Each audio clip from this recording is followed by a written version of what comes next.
This is a station for reparation. This is a station for reparation. This is a station for reparation. This is a station for reparation. Hey, welcome to Reparation Station, a series about repair and what the freak people are doing right now to respond to these times we're in, right? Because as capitalism dies, we gotta DIY. I'm your host, Marguerite Hemmings, and today we're talking to Raylá White-Spraggins. This is Raylá sitting on a yoga mat as I set up the camera for our interview. Raylá is an artist, educator, and organizer based here in Philly. They created Assata's House. Assata's House is a survival program, a community sanctuary, a cooperative of healers, educators, and artists. And in this episode, we'll talk a little bit about this work of survival and how Raylá and Assata's House create moments of repair and gathering and rest. So I asked them to meet me in the studio called Masher Space Cooperative, which is an artist collective run in collaboration with Headlong Dance Theater. Oh, there's me. I just entered the frame. I'm prepping my own yoga mat. We're chatting it up. Yeah, so I asked Raylá to be a guest on this series because I went to an event that Assata's House curated a few weeks ago that was all about rest. And it was really good. So I wanted to get to know them and how this impulse to create Assata's House even came about. Okay, yay. Let's get into it. This is a station for reparation. This is a station for reparation. Let's do what we need for our body and chat. I want to start with, first of all, so 2025 being a 9-year. Mm-hmm. Are you familiar with all that? Yeah.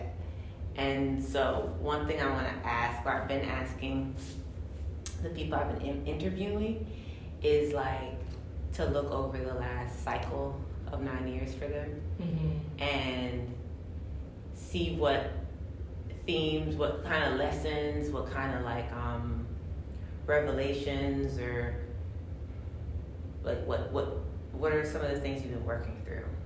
So 9 birthing, right? Something ends, but also something is birthed around 9. And it's very funny because around 2016, I kept talking about I'm hovering over something, but I didn't know what I was hovering over. And coming into, this Black Oakland art scene, that's where I started to meet a lot of my spiritual elders, my creative elders, community workers in a different way. And when we talk about that woo-woo, but also bringing woo-woo into grant writing, they were doing it, literally conjuring over grants and bringing in this transformative work, intergenerational work, and that's all while I was actually in grad school doing dance. And those were 2 different worlds where it's just almost the theory and then the practice, but the practice of being in community all the time. Yeah. And so I was talking to my elders, feeling like it was something coming up for me that I needed to do, but I just didn't know what it was yet. So then 2 years later, I become certified in yoga, and I went to Yoga for a Good Hood. So this is led by a Black yoga, practitioner, elder, and coming into this broader yoga world, corporate yoga world too, but then finding, Black folks that's been doing yoga for transformation, yoga within juvenile detention centers, within prisons and stuff like that. and talking to him, like, there's something coming up for me, but I don't know what it is. And I remember this elder, I forgot his name, but he told me, he was just like, just know when your baby, he actually said baby, he said, just know when your baby comes, you're not necessarily it's gonna come how it needs to.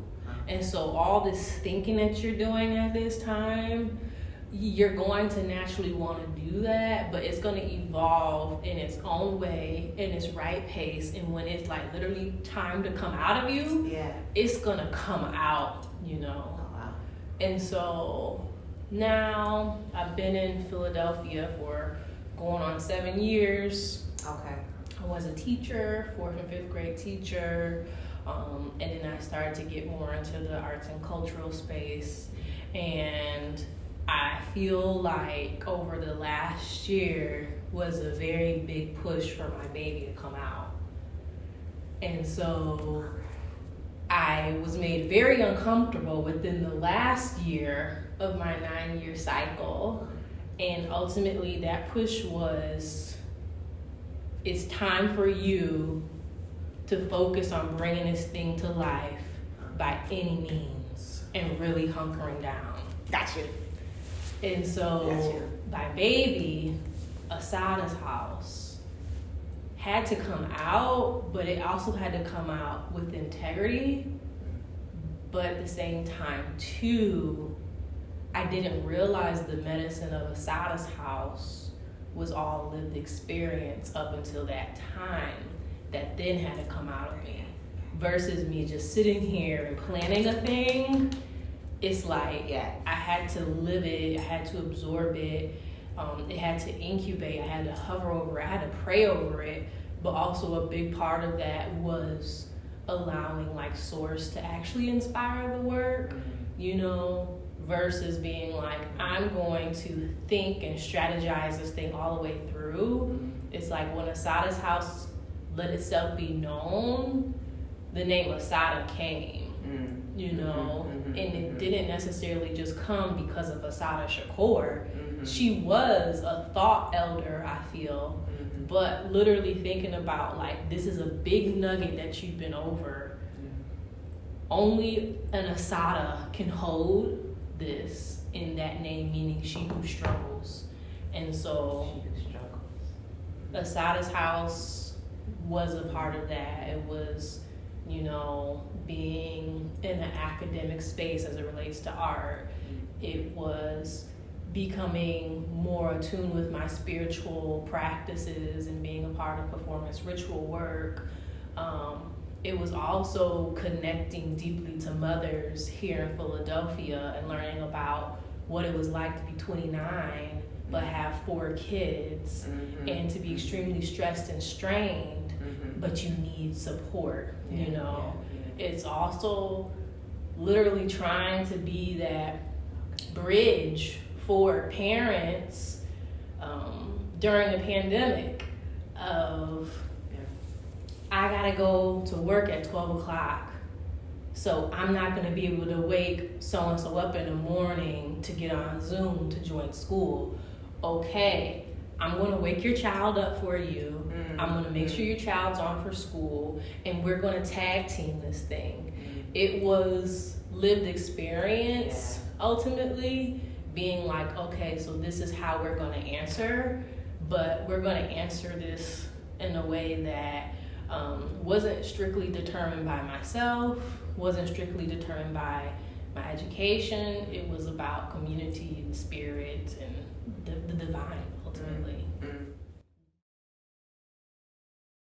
Do you feel like that called a deeper level of surrender or trust in a process that you can't see or plan, like you were saying? Did you have that level of understanding before this last cycle that like the baby comes when it's ready? Like, it's not necessarily something that you have to be conscious or aware of. Like, do you feel like this last cycle really taught you this way of trusting the process? Yeah, I do think that, and it's interesting because 10 years ago, I was actually doing like art programming, focusing on like intergenerational opportunities for people to come together and to learn, making sure that we're definitely being mindful of just like those economic barriers as it relates to artistic programming. And that was actually called Project Pick Me Up, and I started that back at home in Rochester, New York. Okay. But at the same time, I still felt like I was coming from a very heady space. Completely relate. Yes. You know, and also that's where the movement for Black Lives was just extremely loud. Yeah. You know, at that time, that's Mike Brown. Yeah. So a lot of us were doing a lot of like on the ground organizing work. Yeah. And so that was my response. Let's get us all together. Let's do some art. Let's chit chat. Let's bring in yoga practitioners. Let's bring in drummers. Yeah. There were like elements of it there already, but fast forwarding to when the new cycle of 9 started, the new cycle of 9 was genuinely spirit becoming extremely loud for me. Gotcha. And it was like a breakdown period too. That's what I was about to ask next, because I'm like, this struggle, this Assata, the name Assata meaning she who struggles. Do you feel like that was what a big part of that 9-year cycle was too for you, is feeling that sort of that kind of work on your soul and spirit? Yeah, definitely. Because in that first cycle or the cycle previously, I would say, I was doing work like rape crisis counseling as well. So learning about like what happens when your body is violated, you know. The next cycle, I learned about how do you become a perpetrator of violence, but then also coming into a space of practice where I actually started like a small burlesque collective, and we were doing like a lot of that reclamation work that became like, I would say, the foundation of my movement practice now, my embodied movement practice, was like, how do you reclaim yourself after a violation has happened?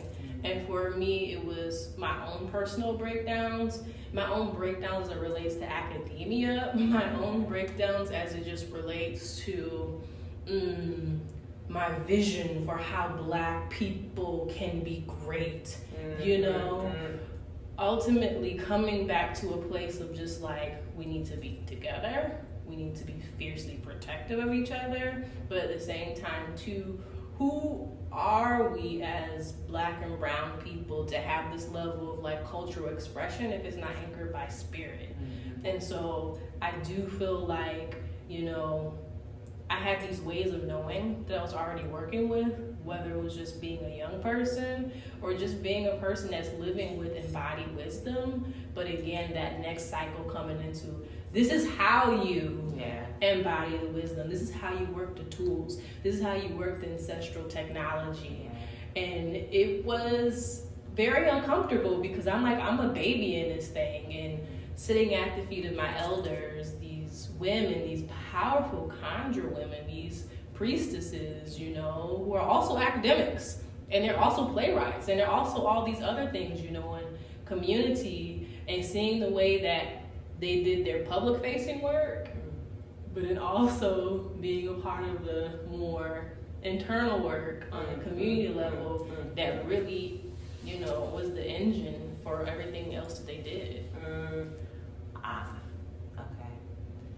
So a lot of this cycle was about practice too, and being at the feet of preparation. And preparation. I would say it's like preparation big time, you know. It was a big preparation period for me, you know, and just being like, yes, and, you know, yes, and then now we're here where it's just like, now we're doing it.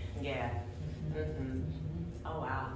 So I'm seeing with this gesture the yes. And I feel like this and is also this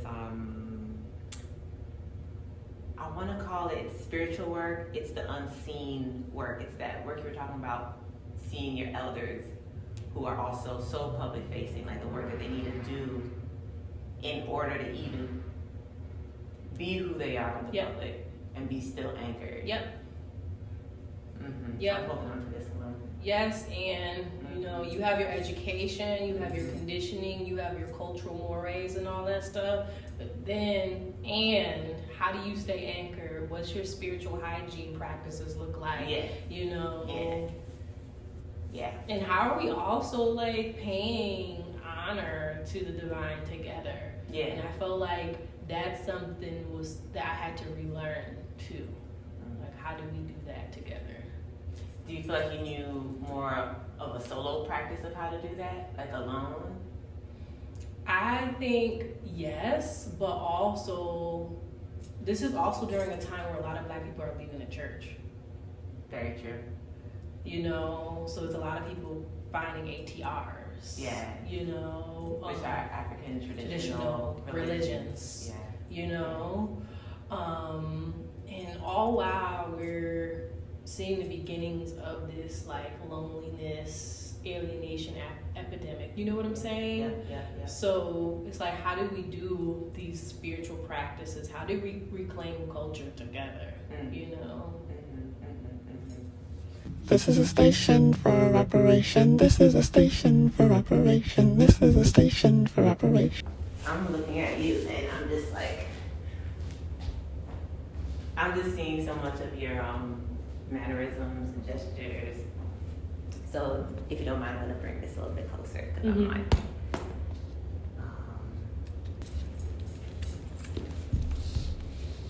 I do appreciate the numerology. Yeah. Bringing that in. I'm like, yeah, it's definitely part of my personal practice. right, because the 2025, I'm realizing that this year feels we're sort of matured in a way this year. So a big part of these interviews is this sort of gather or archive as many of these like what have people been maturing over, you know, like so that we can take that into this next cycle with us and not forget, like what we were talking about before, sort of not forgetting that you have all this practice under your belt when you're going to this next level. So I'd love to hear a little more specifics about Assata's house and what goes into something being a lived practice, lived experience, to it then being like how did it come out? I think the name is picking Assata. Yeah. I think the name is really big as to like how we've gotten to this point of doing the work. It has been the struggle. Yeah. It has been the struggle. Initially, Assata's house was more so this, I would say, a pop-up like wellness experience. And it was called A Moment for Rest. And I created that in 2022. So rest was like in the beginnings of that was a beginning intention. Yeah. Rest was big because hearing from a lot of like elders about just their lives, the pandemic was very important. I would say specifically in my life with the folks in my circle and my family, to be like, my whole life I felt like I was running. Like I was always going and I'm always running, I'm always and I'm listening and I'm receiving that. And I'm also feeling like, dang, like up to this point, I just been running too. Like, where am I running to? Like, why am I always trying to get somewhere, you know? And so then hearing things like above me, my neighbor, she had this living boyfriend. He was already bad before the pandemic, During the pandemic, the abuse just got worse. Okay. Then also again, like realizing what she was experiencing, a lot of femmes were experiencing during the pandemic. Domestic violence went up like crazy. And so for me, that, then working with the parents, I'm like, when we get out of this, we're gonna need to rest, you know? And we're gonna need to like reorient how we move about, because the truth of the matter, whatever that American dream that we were kind of like, you know, taught to aspire to, it don't exist no more. Right. It doesn't. Right. And so even for myself to be a millennial and be like, I'm always trying to achieve and do all these things. I did all the steps that I was taught to have success in this world. And even if I were to continue to pursue that success or power or money, I know that's not going to make me happy. Yeah. And so just a deep knowing came from me, was just that when this all happens, we're going to need to talk about this. We need to really just think about some sustainable practices in the future that we can start to weave together to just kind of like take care of ourselves better. But also we got ancestor Octavia Butler, where it's just like Earthseed. And what were they doing? And they were connecting to the soil. They were taking care of each other. They were in their own community pockets, their own religions, survival practices. Those are some of the things that started to just like inspire, like, okay, before we get there, because I've already been in organizing spaces where it's just like, go, go, go, go, go, go, go, go, go, go, go. We can't do that no more. We can't fight without rest. And so that's a big thing within Assata's house, is just like, yes, we're weaving together healing arts, but we're also weaving together collective liberation studies and economic empowerment. So that we're able to, you know, call in a more sustainable way of living together. And as people that our bodies have historically been used by the government, you know, by the capitalistic machine, by the medical, you know, field. It's time that we reclaim our bodies. We learn how to take care of our bodies, and we learn how to rest. So that's the first part. This is a station for reparation. This is a station for reparation. This is a station for reparation.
This is a station for reparation. This is a station for reparation. This is a station for reparation. Can you talk a little bit about your embodied practice, your practice as a mover? And I'm holding on to what you were saying about that a big part of the 9 cycle, this last 9 cycle period was like you finding burlesque. And burlesque being an entry point into this reclamation of your body as this divine, unlimited vessel. And so I'm thinking, I'd love to hear more about like just the practice of embodiment. How did that get you to rest? How did those things influence each other? And then I have a quote from the rest event that Assata's house did a couple weeks ago now. What was that? Beginning of March or end of February? End of February. End of February. And one of the facilitators, the acupuncturist Eloise Prescott, a quote that she said while she was just sort of setting up or just giving us more information about her practice. She said a big reason why she went into learning these somatic practices like acupuncture. She received a few acupuncture sessions in response to a type of way her body was feeling. And I remember her saying she was like, "This feels so good. Is this legal?" I was like, yo, this feels so good. Is this legal? When she said that, I was just like, exactly. Like acupuncture and these other sort of somatic body medicinal practices, like it's not just about like relaxation, it's so much about pleasure. So much about pleasure. And so I was like, yeah, of course this is coming up at Assata's house at a rest event. Of course pleasure is coming up when we have a chance to rest. So I'm curious about your movement practice and how that relates to Assata's house and so sort of some of the intentions that went into Assata's house. So I actually found burlesque in 2023, like right after undergrad. Oh, bad. And nice. so, not 2013. 2013. So I'm over here like forgetting how old I am. And that was very important for me. That was very important for me at that time because I had not seen myself in that way ever. And so I actually was a professional burlesque dancer. Let's fucking go. First time ever wearing pasties.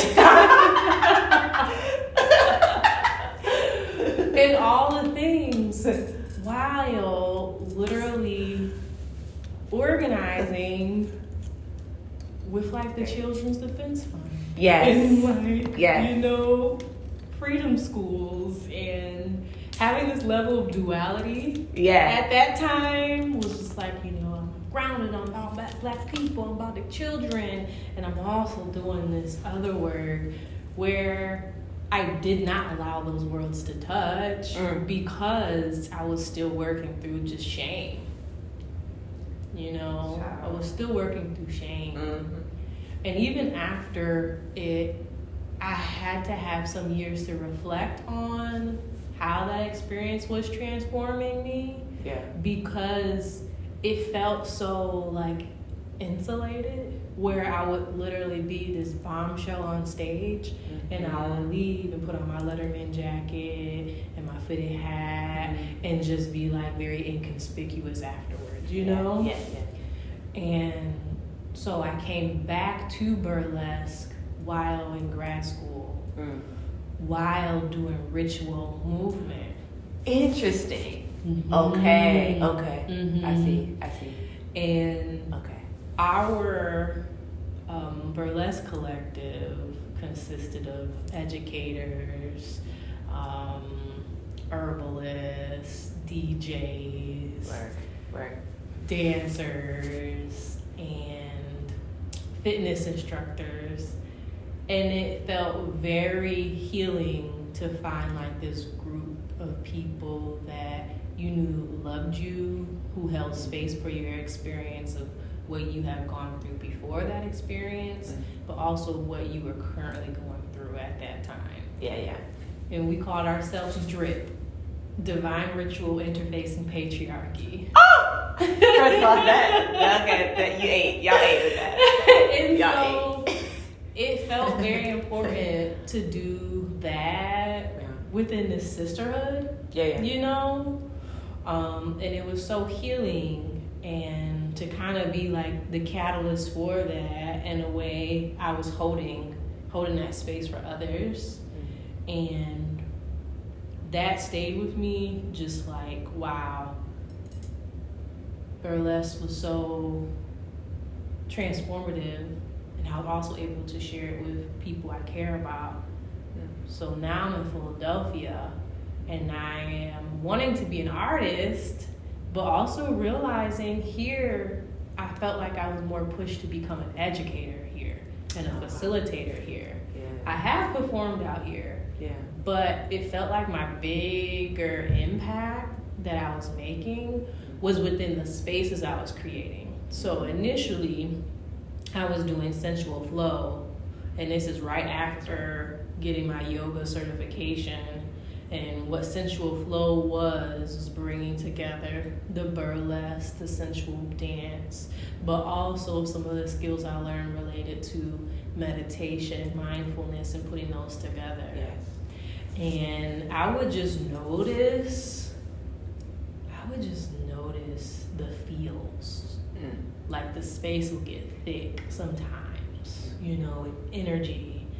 And how some people would say, like, wow, it's been a while since I felt like that, or I haven't intentionally just sat and touched myself, that long, or I've been going through this in my life, and so to be able to concentrate my body in this way, I'm crying a lot right now, but I'm also really thankful that I was able to just access what my body had been holding. And so being, always kind of being in the process of learning myself, I've just learned more about what embodiment is and how sensual flow could ultimately evolve into an embodiment practice.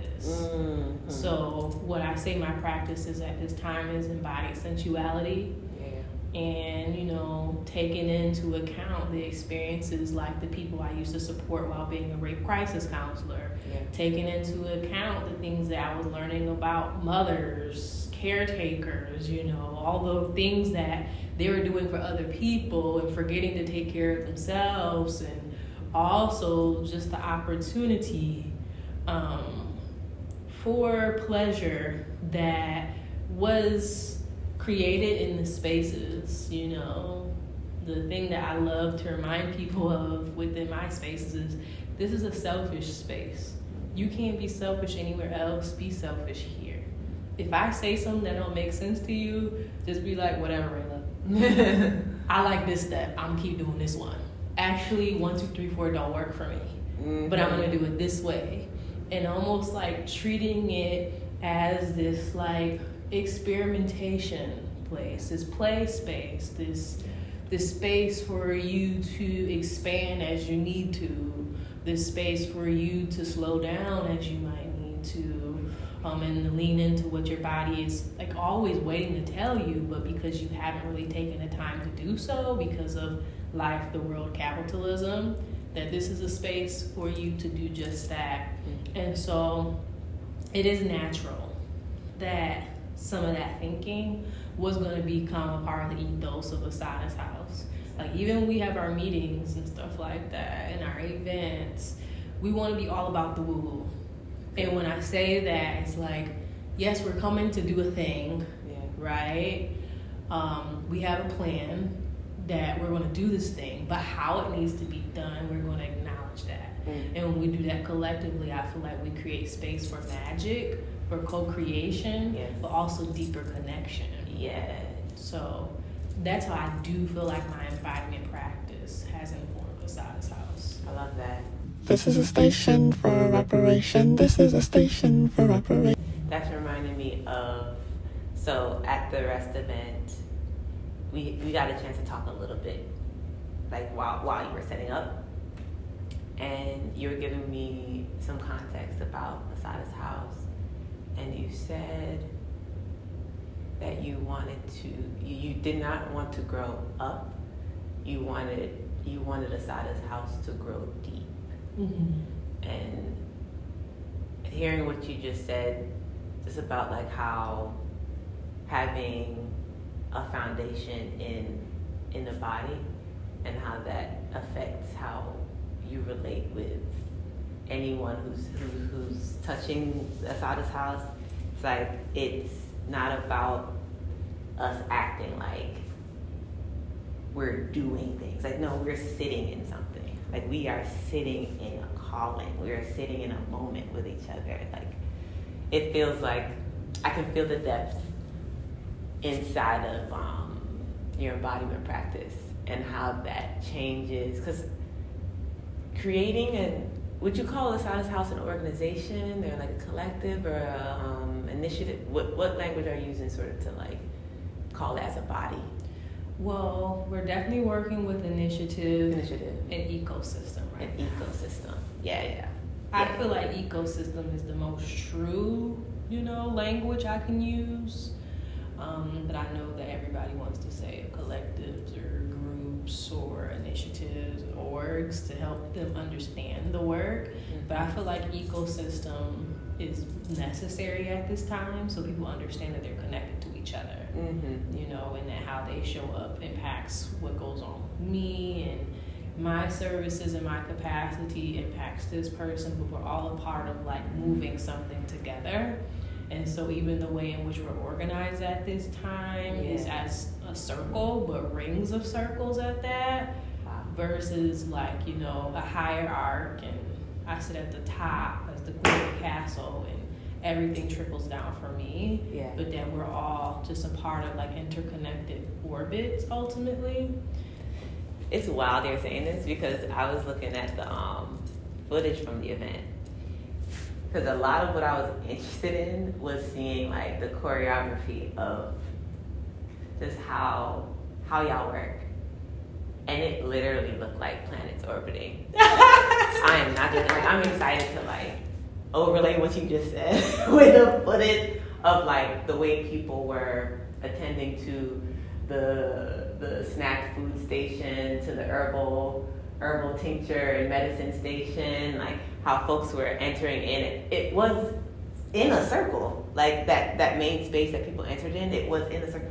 So I just think it's so beautiful to see when intention turns into material. Like, it's like, no, I see the circle, I see the orbit. I see people relating with each other in these ring sort of like formations. I was like, so you saying that, I'm like, okay. Our intentions matter. They do. They really matter. And then also, again, we're looking at this place of like potentially decolonializing our ways too. And so that is doing away with like, I would say, assumed power structures. And breaking away from just linear functions. And how can we kind of bring it back into a circle? We can join each other and hold this. And I do think that's like also relates to the difference between trauma-informed and healing-centered. Because trauma-informed, almost to a degree, I feel like it does lean into like the linear function of just like what happened to you in your life. Come in and support you with all the things that you've been through, and this and that. But also, if I feel like if we lean into a more healing framework, we're all looking at the water that we're in. Everybody's in the water. No one's on the outside looking at me like, how can I help you in the water? Yeah, right. And then when we are in a circle, we get to talk about it, and we're also bringing all of our genius to that moment to address what's in the air, what's in the water that we're swimming in constantly. You know, it kind of collectively empowers us to be a part of the transformation. So I feel like it's important that the way that we operate reflects that. And so, I do hold a lot of the memory, but I'm not the only co-creator. I'm definitely not the only expert in the space. And I love that, because the way that everyone comes into the work, they come in with their own Tadasana, like how do they stand tall? And they show and they teach, and I feel like they project from that way. This is a station for reparation. This is a station for reparation. So then, so in calling this group of people together for this day, what was that process like? I think it was all pretty natural for the most part. Okay. Whether it's like a trusted individual recommended someone, or a person that I've been in community with already. Okay. Shakira, at one point in time, I provided a reading in the past too. And so we've just kind of always been each other's like orbit. You do reading? I do readings. And so I've always had an appreciation for her work. And so it just made sense that when I did something like this, that I would bring her into the work. Tasia, we've seen each other quite a few times in community, and I just always recognized her spirit. And so when it was time to do this work, I just had to say, this is what this work is. This is how I would like for it to look. I know that we don't know each other that well. I would love to sit and get to know you, and then think about what we can do together. A big part of it is having relationships with people, because what I've seen, especially in like the arts and cultural space, is that people kind of come in and they drop in for a service or a residency or for a gig, and the connections are like kind of surface. And so I love to say that, you know, we do a good job of making sure we have like moments to just have tea together, connect with each other, eat some food together. And that's really a part of the practice. Like, one of our jokes is, if we can't shake ass together, we don't need to work together. Talk about it. You know? Exactly. Precisely. I love that ethos. Because what are we doing really here? What are we doing here then? Like, it's important. It's important to really like the people you're around, and I felt like that really prevailed at that event, and even in our felt it. You know, is that everybody is really great people, and we all like each other, and just felt pleasant. And I'm like, that's genuinely what I want moving forward. And if people don't feel respected by me, and they don't feel cared about by me, then I feel like as a leader, as a catalyst, I'm not doing my job. Yeah. So then, in thinking about this circle, why Studio 34? Why that space?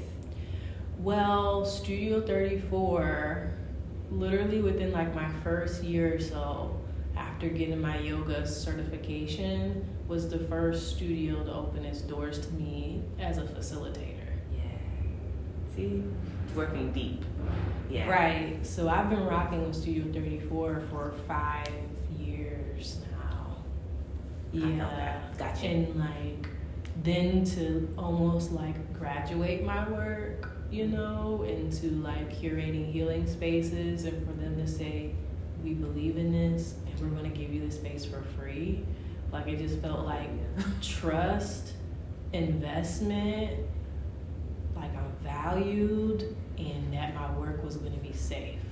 Because I could have did it other places. I could have, and I've had opportunities to curate spaces prior to that, but it just didn't feel right, and it felt good, It's a great space. Mm-hmm. Yeah, the space matters.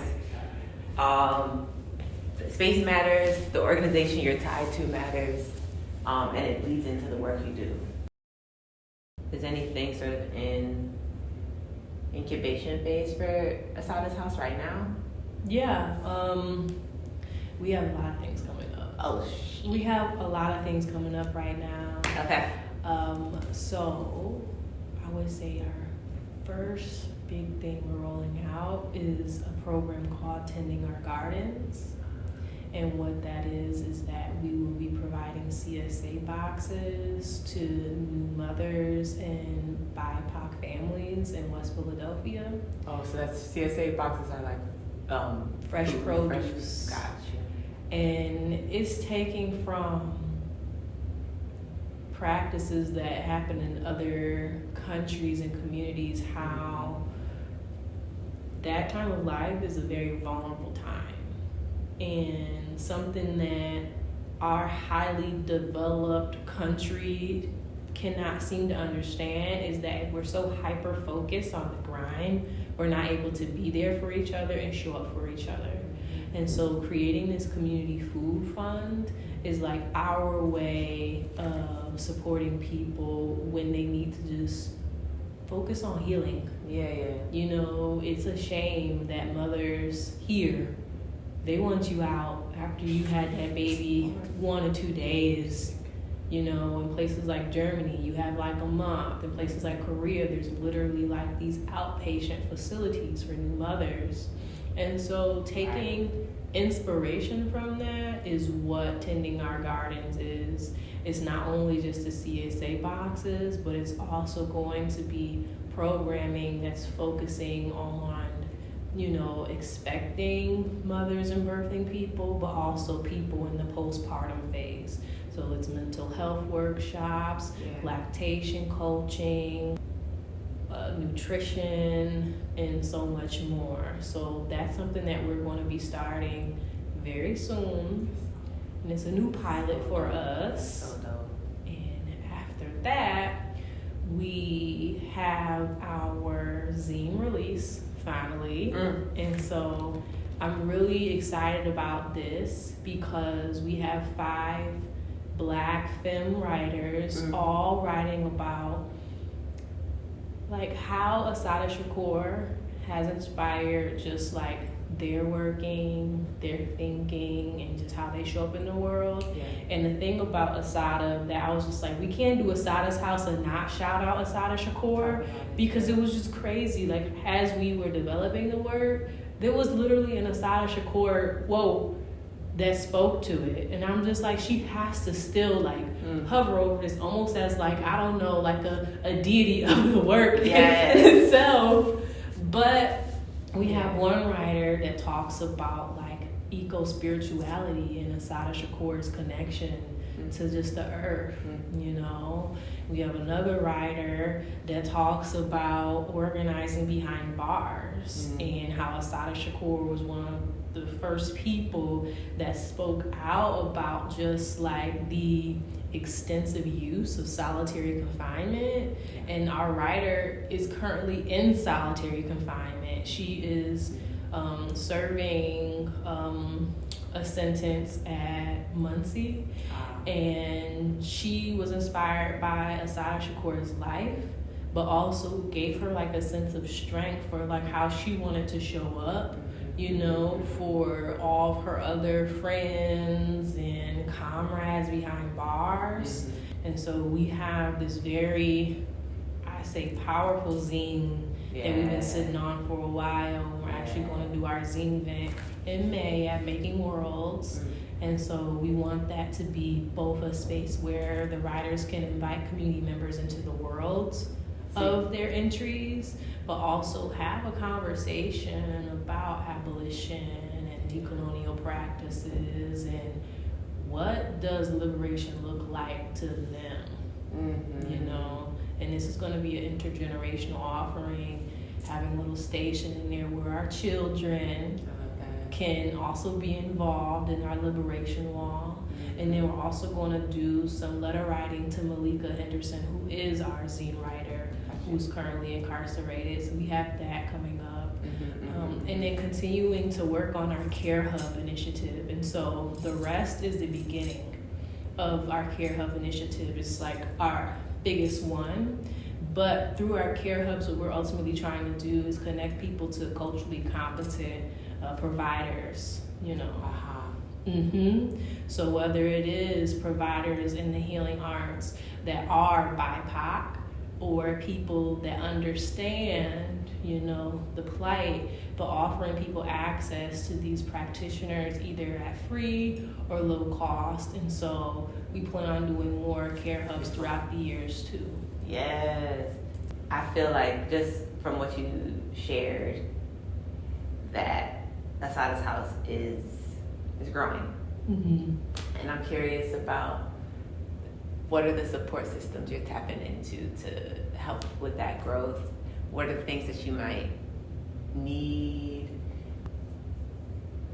Because I feel like with people who are doing work that is so counter culture, counter capitalist, anti-capitalist, you actually need like even more support.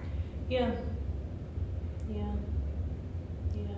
Because so much of the systems work you're doing is like you are carving out these these systems. Yep. Like I'm thinking about the CSA providing just fresh produce to people. Like that takes labor. That takes like and we're just not living at a time where that's valued or supported. So I'm curious to hear you talk a little bit about like the support you might need and also the support that you've been maybe able to get for this kind of work. I mean, a big part of it is we need seed money. You know? Seed money, yeah. And like our first grant that we got, unfortunately, we did lose to a larger institution. And so part of the work that we're currently doing is a GoFundMe, and we're actively grant writing. Literally just completed a grant yesterday.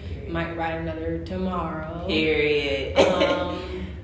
But it's also like aligning us with co-conspirers with capital, whether it's tapping into like reparations networks. Also, a big part of it is just like heart, like who has heart for this type of work and who actually wants to align with it. Because the truth of the matter, not only sometimes peers can like really like the idea of it, so do bigger organizations too. They love the idea of it, but what it actually takes, what I'm seeing is that we really need dedicated people that want to help advance the work, that want to lend their skill sets to the work, because a lot of sweat equity, you know, that people don't necessarily see, you know. And then I would say too is that we're looking for space, you know. All right. People and organizations and small businesses that either want to donate space to us to a program or again lending support through co-sponsorships for these events as we're starting to, you know, formalize our operations. So a lot of it, I would say, is just co-conspirers of different levels and degrees. It's just like from the beginning, we need to be very clear about what partnership is going to look like in this way. We understand that your process has looked like this before. However, we're doing something new. So are you willing to create something new, new terms, negotiate for us to, again, maintain the integrity of this work? That's powerful. That's powerful. It's like calling organizations or anybody who wants to work with you to match y'all's frequency. It's not bending. It's maintaining and then like attracting those who can work at that level, because that calls, like, you got to work slowly if we're trying to rewrite how we make contracts with each other. It's like you can't be on a deadline where it's like, actually we need to do this within a week, so I can't even re-look at the contract because we don't have time for this. It completely beats out that way of working, of just rushing and building at the speed of trust. Yes, which goes back to the growing deep, not just growing up. And having active relationships with your, co-conspirators. Yeah, active relationships. And not just popping in on an event and we did a thing together and we get to report it and document it and show everybody that we did this thing. Like, no, I'm working with people I care about. Yeah. I have a lot of anger in my body about just past situations with organizations, and so it's like, I am so grateful to just be hearing examples of working like this. I need to hear more of that. Do you want to maybe take a break and then move? Sure. A bit? Yeah. As our closing? Let's see. Okay, good. This is a station for reparation. This is a station for reparation.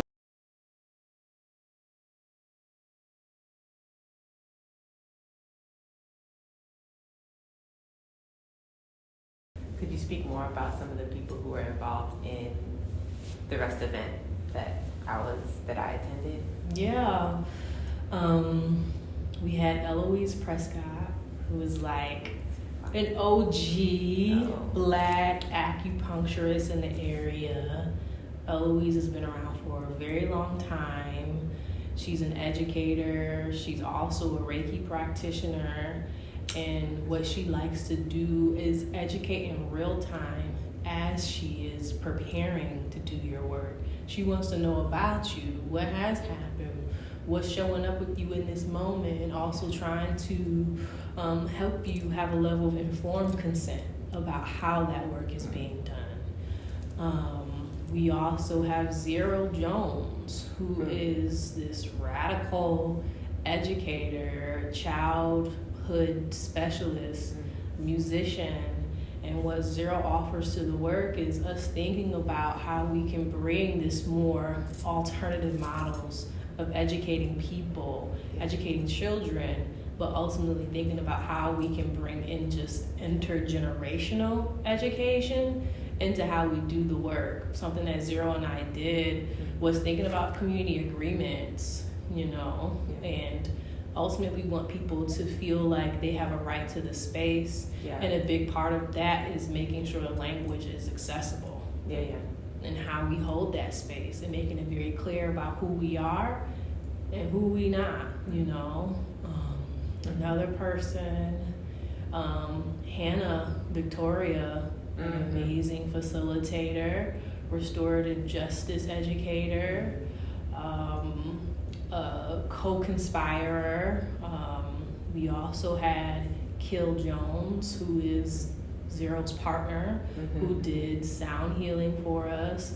Kill is an instrument maker as well as an instrumentalist and a metal worker. We also had Lorasyon, who is an amazing multi-instrumentalist that did the sound healing and also did a lot of the legwork for that day, and how we set up the space and also how we just made everything happen from the beginning all the way to the very end. Your friend. My friend. Your friend. Tasia. Shout out to Tasia. I just talked to her on Wednesday. Yeah. Tasia, somebody that is so silently powerful, so knowledgeable, but one thing is very grounded in practice. Yes. That's one thing that you can't say about Tasia, that Tasia don't show what she's about. And I feel like that's something I can say about a lot of the co-conspirators of that day, was that like everybody has an authentic practice. Yeah. Everyone, like I said, are specialists and experts in their own way. And I love to organize in that way that it's just like, that I trust you, and we're gonna do this thing, and we're gonna try to do this thing in a way that feels good. And also Shakira wholeness. Like, Shakira is a postpartum doula as well as a Reiki practitioner. And we actually have that Reiki teaching in that way because that's how Shakira wanted to show up that day. Shakira wanted to teach people how they can take care of themselves, but then also provide the treatments. And that's something that, like, being a part of these orbits, you know, shows up as the fact that when somebody has an idea as to how things could be more effective, you know, how can we ultimately empower the people that have come out to these spaces, we implement it in a very responsive way. That's beautiful.